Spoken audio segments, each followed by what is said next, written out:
Future groups యొక్క దుకాణాలు big bazaar and central mall ఒకేసారి మూసివేయాల్సి వచ్చింది. దుకాణాలు మూసివేయడంతో రెంట్లు, అక్కడ ఉండే వాళ్ళకి జీతాలు, అప్పులు కట్టడం ఇలాంటివన్నీ నిలిచిపోయాయి. రెంట్ కట్టకపోవడం వల్ల బిగ్ బజార్ స్టోర్స్ ని వ్యాపారాన్ని నిలుపుకోవడానికి కిషోర్ బియానీ మరిన్ని అప్పులు తీసుకోవాల్సి వచ్చింది. 2012 నాటికి ఆయన అప్పు సుమారు 12,000 కోట్ల రూపాయలకు చేరుకుంది. ఈ అప్పుపై వడ్డీ చెల్లించడమే చాలా కష్టం అయిపోయింది. ఆ ప్యాంట్ చాలా డిఫరెంట్ గా ఆధునికంగా కనిపించింది. కిషోర్ బియానీ ఆ ఫ్యాబ్రిక్ లో మంచి అవకాశాలు ఉన్నాయని గమనించాడు. 2020కి ఈజీ డే భారీ నష్టాలను చూసింది.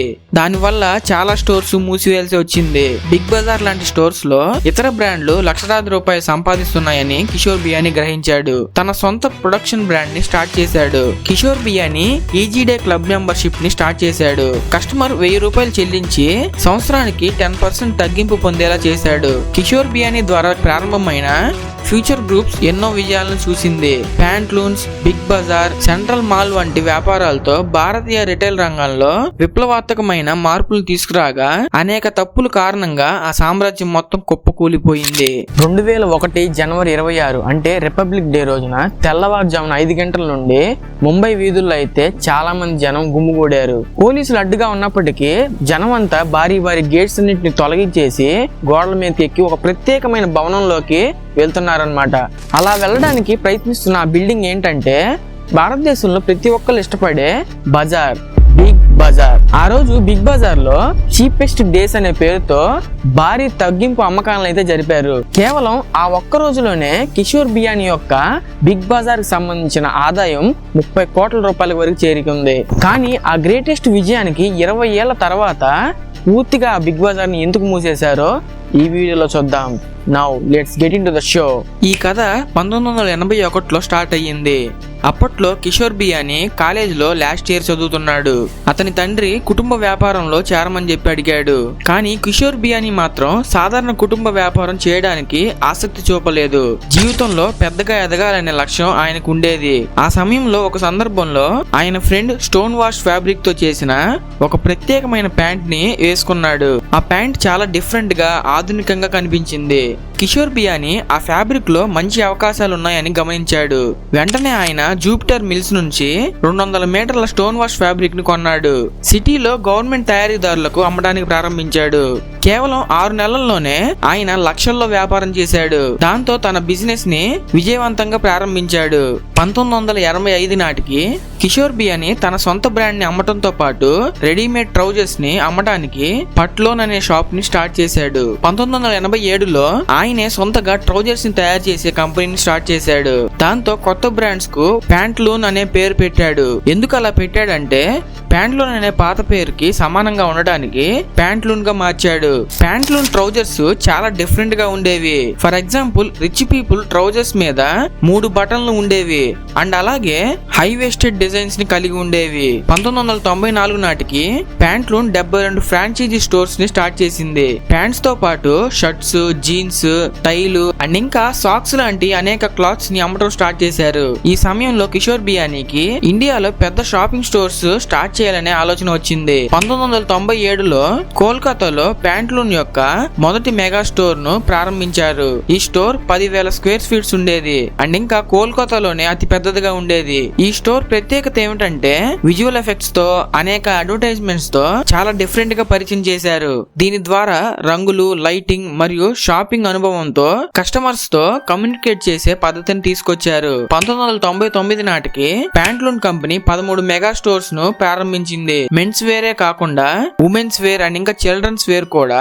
ప్రారంభించాలని కిషోర్ బియానీకి ఒక అవగాహన వచ్చింది. కస్టమర్లు తమ మొత్తం ఆదాయంలో కేవలం 8% మాత్రమే దుస్తులపై ఖర్చు చేస్తారు. కస్టమర్లు మొత్తం ఖర్చులో 50% ని ఆకర్షించాలంటే బట్టలతో పాటు మరిన్ని వస్తువులు ప్రారంభించాలని అనుకున్నారు. చెన్నైలో సరవణ స్టోర్ ని చూసిన తర్వాత ఆయన పెద్ద స్థాయి హైపర్ మార్కెట్ ని స్టార్ట్ చేయాలనే ఆలోచనకు వచ్చాడు. అదే బిగ్ బజార్ పుట్టుకకు నాంది అయ్యింది. 2001లో కోల్కతా, బెంగళూరు అండ్ అలాగే హైదరాబాద్ లో మొదటి 3 బిగ్ బజార్ స్టోర్లు ప్రారంభించారు. కిషోర్ బియానీ తర్వాత అనేక కొత్త బిజినెస్ లు స్టార్ట్ చేశాడు. డిపోట్ బుక్ స్టోర్స్, ఇంటికి అవసరమయ్యే వస్తువులు అండ్ ఇంకా ఆల్ ప్లస్ సైజ్ క్లాత్స్ లాంటి స్టోర్స్ ని తెరిచారు. 2008 ఆర్థిక ఇబ్బందుల సమయంలో ఫ్యూచర్ గ్రూప్ పెద్ద అప్పులతో కూరుకుపోయింది. అప్పు తీర్చడానికి ప్యాంట్లూన్ వంటి కీలక వ్యాపారాలను అమ్మాల్సి వచ్చింది. ఈ కామర్స్ ఎక్స్పీరియన్స్ పర్సన్స్ అయిన అమెజాన్ అండ్ ఫ్లిప్కార్ట్ రాకతో ఆఫ్లైన్ వ్యాపారులు మరింత కష్టాల్లో పడ్డారు. 2020లో కోవిడ్-19 మహమ్మారి ఫ్యూచర్ జనరేషన్స్ ని తీవ్రంగా ప్రభావితం చేసింది. దాంతో బిగ్ బజార్ స్టోర్లు మూతపడి ఆర్థిక పరిస్థితి మరింత కష్టమైంది. సర్వనా స్టోర్ చెన్నైలో 25 ఏళ్లగా కొనసాగుతున్న షాపింగ్ మాల్. ఇది 5 అంతస్తుల్లో ఉంటుంది. బట్టలు, బొమ్మలు, హోమ్ ప్రొడక్ట్స్, కూరగాయలు వంటి అన్ని వస్తువులు ఒకే చోట లభించే విధంగా ఏర్పాటు చేశారు. సర్వనా స్టోర్ యొక్క బిజినెస్ మోడల్ చాలా సింపుల్ అయినా చాలా గొప్పది. తక్కువ లాభాలతో ఎక్కువగా అమ్ముడుపోయేవి. కిషోర్ బియానీ యొక్క అంచనా ప్రకారం ఈ స్టోర్ ఒక్క సంవత్సరంలో 200 కోట్ల రూపాయల అమ్మకాలు సాధించేది. కానీ ఆయన ఆ స్టోర్స్ ను జాగ్రత్తగా పరిశీలించి దానిలో బిజినెస్ టెక్నిక్స్ నుంచి ఇన్స్పైర్ అయ్యారు. ఆ ఇన్స్పిరేషన్ తో తన సొంత హైపర్ మార్కెట్ ని ప్రారంభించాలని నిర్ణయించుకున్నాడు. అదే హైపర్ మార్కెట్ బిగ్ బజార్ గా మారింది. కిషోర్ బియానీ భారతీయ మార్కెట్స్ ను డీప్ గా రీసెర్చ్ చేశాడు. భారతీయ వినియోగదారుల సైకాలజీ ఏంటంటే మెరుగైన ఆధునిక షాపులు చాలా ఖరీదుగా ఉంటాయని భావిస్తారు. అందుకే సాధారణ వినియోగదారులు సాధారణ మార్కెట్ లో షాపింగ్ చేయడం ఆనందపడతారు. ఈ కారణంగా కిషోర్ బియానీ తన హైపర్ మార్కెట్ కి బిగ్ బజార్ అనే పేరు పెట్టాడు. ఈ పేరు వినగానే వినియోగదారులకు బజార్ అనే ఫీలింగ్ తో ఉంటారు. బిగ్ బజార్ ని ఒకే బిల్డింగ్ లో డిఫరెంట్ షాప్స్ ని మిక్స్ చేసి రూపొందించారు. సేల్స్ మెన్స్ కూడా సాధారణ ప్రజలకు సులభంగా అందుబాటులో ఉండేలా నియమించారు. బిగ్ బజార్ లో సేల్స్ మెన్స్ అందరూ టై కట్టుకొని ఫార్మల్స్ వేసుకోవాలి. ఇది కస్టమర్స్ తో ఫ్రెండ్లీగా ఉండటానికి. 2001లో మొదటి 3 బిగ్ బజార్ స్టోర్స్ కోల్కతా, బెంగళూరు, హైదరాబాద్ లో ప్రారంభించారు. ఇది చీప్ అండ్ బెస్ట్ క్వాలిటీని అందించే కేంద్రాలుగా మారాయి. మొత్తానికి ఆయన శ్రమ ఫలించింది. మొదటి స్టోర్లు విజయంతో కొన్ని సంవత్సరాల్లో భారతదేశ వ్యాప్తంగా 100 బిగ్ బజార్ స్టోర్స్ ని ఏర్పాటు చేశారు. కానీ కిషోర్ బియానీ దీనికంటే పెద్ద గోల్స్ పెట్టుకున్నాడు. రీసెర్చ్ వల్ల కిషోర్ బియానీ ఒక విషయాన్ని గమనించాడు. ఒక సాధారణ వినియోగదారులు షాపింగ్ మాల్ లో మాక్సిమం 4 లేదా 5 షాప్స్ ని విజిట్ చేసి అలసిపోతారు. ఈ ప్రాబ్లం ని దృష్టిలో పెట్టుకొని గోడలు లేకుండా అన్ని దుకాణాలు ఒకే చోట కనిపించే మాల్ కాన్సెప్ట్ ని తీసుకొచ్చాడు. కస్టమర్ ఒకే టైంలో అన్ని మాల్స్ ని చూసే అవకాశం కల్పించాడు. అంతేకాకుండా ఈ మాల్ ని డెస్టినేషన్ మాల్ గా తీర్చిదిద్దాడు. అంటే ఇది కేవలం షాపింగ్ కే కాకుండా ఆ సిటీలో ప్రత్యేక ఆకర్షణగా మారాలి అని. ఈ మాల్ లో ఫుడ్, షాపింగ్, ఎంటర్టైన్మెంట్ అండ్ అలాగే ప్రత్యేకమైన విశేషాలు ఉండాలనే ఆలోచనతో సెంట్రల్ మాల్ ని ప్రారంభించాడు. 2004లో బెంగళూరులో మొదటి సెంట్రల్ మాల్ 20,000 స్క్వేర్ ఫీట్స్ తో స్టార్ట్ చేశారు. ఈ మాల్ లో 300 కంటే ఎక్కువ బ్రాండ్ల బట్టలు, ఫుట్వేర్, హోమ్ ఫర్నిచర్, పుస్తకాలు వంటి అనేక ఐటమ్స్ ని అందుబాటులో ఉంచాడు. పక్కనే ఫుడ్ కోర్ట్లు, రెస్టారెంట్లు, పబ్బులు, సినిమా టికెట్లు బుకింగ్, ట్రావెలింగ్ సేవలు కూడా అందుబాటులో ఉంచాడు. సెంట్రల్ మాల్ బెంగళూరులో స్టార్ట్ అయ్యి ఆకర్షణగా మారింది. వెంటనే హైదరాబాద్, పూణే, కోల్కతా వంటి అనేక సిటీస్ లో స్టార్ట్ చేశారు. 2006లో ఫ్యూచర్ గ్రూప్ అనే పేరుతో ఆయన వ్యాపారాలను సరిగ్గా నిర్వహించడానికి కిషోర్ బియానీ ఒక అంబ్రెల్లా కంపెనీని స్టార్ట్ చేశాడు.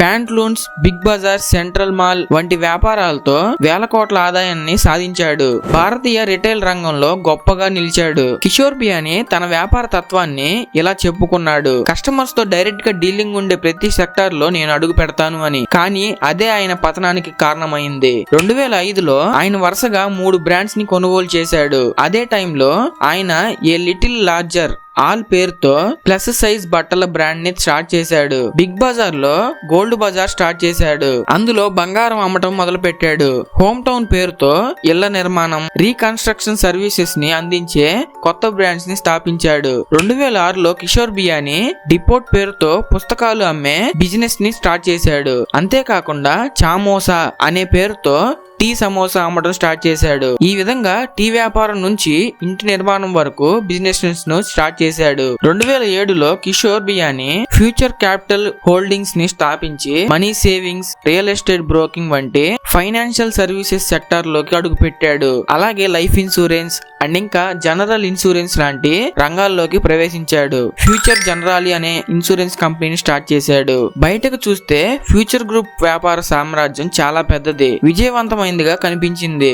కానీ ఈ విస్తరణ మొత్తం ఆయన ఓన్ డబ్బుతో జరగలేదు. ఆయన వేల కోట్ల అప్పులు తీసుకున్నాడు. ఈ అప్పుల్ని భారీ అమ్మకాల ద్వారా తీర్చగలుగుతారని అనుకున్నాడు. అయితే 2008లో గ్లోబల్ ఫైనాన్షియల్ క్రైసిస్ వచ్చింది. వినియోగదారుల ఖర్చులు తగ్గాయి. ఫ్యూచర్ గ్రూప్స్ అమ్మకాలు పడిపోయాయి. వ్యాపారాన్ని నిలుపుకోవడానికి కిషోర్ బియానీ మరిన్ని అప్పులు తీసుకోవాల్సి వచ్చింది. 2012 నాటికి ఆయన అప్పు సుమారు 12,000 కోట్ల రూపాయలకు చేరుకుంది. ఈ అప్పుపై వడ్డీ చెల్లించడమే చాలా కష్టమైపోయింది. చివరికి 1,600 కోట్ల రూపాయలకి ప్యాంట్లూన్స్ కంపెనీని అమ్మాల్సి వచ్చింది. అంతేకాకుండా ఫ్యూచర్ క్యాపిటల్ 4,250 కోట్ల రూపాయలకు అమ్మాడు. కిషోర్ బియానీకి ప్యాంట్లూన్స్, ఫ్యూచర్ క్యాపిటల్ అమ్మడం ద్వారా వచ్చిన డబ్బుతో సమస్యలు తీరుతాయనుకున్నాడు. కానీ అప్పుడే 2 సమస్యలు ఎదురయ్యాయి. అమెజాన్ అండ్ ఫ్లిప్కార్ట్ రావటం. ఆన్లైన్ షాపింగ్ పుణ్యమా అని లక్షలాది వినియోగదారులు ఆఫ్లైన్ షాపింగ్ ను వదిలేశారు. వాళ్లతో పోటీ పడేందుకు కిషోర్ బియానీ బిగ్ బజార్ డైరెక్ట్ గా ఈ కామర్స్ వెబ్సైట్ ని ప్రారంభించాడు. కానీ అప్పటికే చాలా లేట్ అయిపోయింది. అమెజాన్ అండ్ ఫ్లిప్కార్ట్ లు ఇప్పటికే చాలా ఎక్కువ మార్కెట్ ని ఆక్రమించాయి. పోటీ చేయడం అసాధ్యమైంది. పైగా బిగ్ బజార్ డైరెక్ట్ వెబ్సైట్ లో టెక్నికల్ ఎర్రర్స్ అండ్ ఇంకా కస్టమర్స్ ఎక్స్పీరియన్స్ సమస్యలు, ఈ సమస్యల వల్ల ఫెయిల్ అయిపోయింది. ఫ్యూచర్ గ్రూప్ కోట్ల రూపాయల నష్టాన్ని చూసింది. కిషోర్ బియానీ చేసిన అతిపెద్ద పొరపాటు భారతీయ గ్రాసరీస్ షాపులపై పోటీ చేయడం. 2015లో ఆయన ఈజీ డే అనే చిన్న ఫార్మాట్ గ్రాసరీ స్టోర్స్ ని కొనుగోలు చేశాడు. అప్పటికే ఈజీ డే కి 190 స్టోర్లు ఉన్నాయి. 2022 నాటికి కిషోర్ బియానీకి 10,000 స్టోర్స్ స్టార్ట్ చేయాలనే లక్ష్యం ఉంది. 2018 నాటికి 1000 స్టోర్లు ఇప్పటికే స్టార్ట్ అయ్యాయి. గ్రాసరీ షాపుల్ని ఓడించేందుకు కిషోర్ బియానీ ఈజీ డే క్లబ్ మెంబర్షిప్ ని స్టార్ట్ చేశాడు. కస్టమర్ 1000 రూపాయలు చెల్లించి సంవత్సరానికి 10% తగ్గింపు పొందేలా చేశాడు. కిషోర్ బియానీ ద్వారా ప్రారంభమైన ఫ్యూచర్ గ్రూప్స్ ఎన్నో విజయాలను చూసింది. Pantaloons, big Bazar, central mall వంటి వ్యాపారాలతో భారతీయ రిటైల్ రంగంలో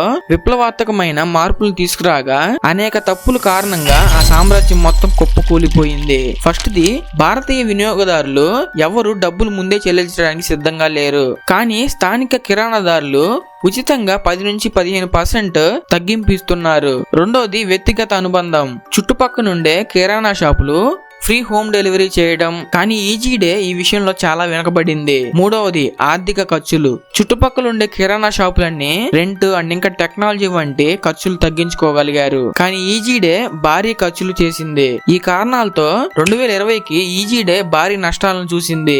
దానివల్ల చాలా స్టోర్స్ మూసివేయాల్సి వచ్చింది. బిగ్ బజార్ లాంటి స్టోర్స్ లో ఇతర బ్రాండ్లు లక్షలాది రూపాయలు సంపాదిస్తున్నాయని కిషోర్ బియానీ గ్రహించాడు. తన సొంత ప్రొడక్షన్ బ్రాండ్ ని స్టార్ట్ చేశాడు. అందులో snacks, home care, personal care ఇలాంటి వాటిల్లో స్టార్ట్ చేశాడు. కానీ వినియోగదారులు నమ్మకంతో కొనుగోలు చేస్తున్న పాత బ్రాండ్స్ ని మర్చిపోవడానికి సిద్ధంగా లేరు. ఫస్ట్ టైం డిస్కౌంట్ చూసి కొనుగోలు చేసిన కస్టమర్లు నాణ్యత తక్కువగా ఉండటం వల్ల మరోసారి కొనుగోలు చేయలేదు. కేవలం తగ్గింపుల్లోనే ఆధారపడటం ఫ్యూచర్ గ్రూప్స్ బ్రాండ్లు ఫెయిల్ అయ్యాయి. 2020లో కోవిడ్-19 రాకతో దేశవ్యాప్తంగా లాక్డౌన్ ని విధించారు. ఫ్యూచర్ గ్రూప్స్ యొక్క దుకాణాలు big bazaar and central mall ఒకేసారి మూసివేయాల్సి వచ్చింది. దుకాణాలు మూసివేయడంతో రెంట్లు, అక్కడ ఉండే వాళ్ళకి జీతాలు, అప్పులు కట్టడం ఇలాంటివన్నీ నిలిచిపోయాయి. రెంట్ కట్టకపోవడం వల్ల బిగ్ బజార్ స్టోర్స్ ని రిలయన్స్ స్వాధీనం చేసుకుంది. 800 ప్లేసుల్లో రిలయన్స్ యొక్క స్టోర్స్ స్టార్ట్ అయ్యాయి. 2022లో బ్యాంక్ ఆఫ్ ఇండియా ఫ్యూచర్ గ్రూప్స్ పై దివాలా ప్రక్రియను స్టార్ట్ చేసింది. ఆ ప్రాసెస్ లో ఫ్యూచర్ గ్రూప్స్ యొక్క ఆస్తులన్నీ ఒక్కొక్కటిగా అమ్మి అప్పులు తీర్చారు. కిషోర్ బియానీ మన భారతదేశానికి, భారతీయ రిటైల్ సెక్టార్ కి గొప్ప మార్పును తెచ్చిన ఒక గొప్ప వ్యాపారి. కానీ వేగంగా బిజినెస్ చేయడం కోసం ఆయన వేల కోట్ల రూపాయలైతే అప్పు తెచ్చుకున్నాడు. అప్పు తెచ్చిన తర్వాత చాలా కఠినమైన మార్కెట్ సిచ్యువేషన్స్ లో ఆయన అయితే కుప్పకూలిపోయాడు. ఎందుకంటే కోవిడ్-19 వల్ల. ఫ్రెండ్స్, ఈ వీడియో నచ్చినట్టయితే ఇప్పుడు వీడియోకి లైక్ చేసి మీ ఫ్రెండ్స్ అండ్ ఫ్యామిలీ మెంబర్స్ కి అయితే షేర్ చేసి ఛానల్ అయితే సబ్స్క్రైబ్ చేసుకొని బెల్ ఐకాన్ అయితే ఆల్లో పెట్టుకోండి. ఇలాంటి మంచి కంటెంట్ అయితే మన ఛానల్ వస్తూనే ఉంటుంది. ఇంకో వీడియోలో మళ్ళీ కలుద్దాం. Bye bye.